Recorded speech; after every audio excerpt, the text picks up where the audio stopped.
வணக்கம். செய்யும் தொழிலே தெய்வம். இன்றைக்கி என்னோடய தம்பி இந்த குக்கர் அன்பாக்ஸ் பண்ண போகிறான். இது 8 லிட்டர் 5 இயர்ஸ் வாரண்ட்டி. இது ப்ரீமியம் மெட்ரா ரொம்ப பிராண்டடானது. இதை ஓப்பன் பண்ணி பார்க்கலாம். இதை ஓப்பன் பண்ணால் குக்கருடைய மூடியில் ஃபஸ்ட்டு கொடுத்துக்கிறாங்க.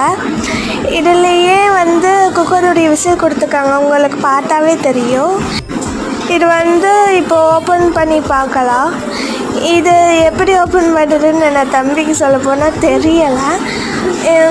கொஞ்சம் யோசிச்சுட்டு அதுக்கப்புறம் தான் ஓப்பன் பண்ணாவே. இதை ஓப்பன் பண்ணால் குக்கர் கொடுத்துக்கிறாங்க. நல்லா பலன்னு இருக்குதுல. கொஞ்சம் ஃபிங்கர் பிரிண்ட் இல்லாமல் எடுக்கலாம், ஏன்னா தொட்டால் ஃபிங்கர் பிரிண்ட் வரணும்ல, எல்லாம் ஃபிங்கர் பிரிண்ட் வைக்க வேண்டாம். இதை ஓப்பன் பண்ணியாச்சு. அதுக்கப்புறம் இதில் அதோடைய குக்கருடைய பேஸ் கொடுத்துக்கிறாங்க. கீழே ப்ரீமியர்னு எழுதியிருக்கிறாங்க. நல்லா தான் இருக்குது. இதுக்கு வாரண்ட்டி கார்டும் கொடுத்துருக்குறாங்க. இந்த மாதிரி பொருட்கள் வேணும்னா ஸ்ரீ சுப்பவனம்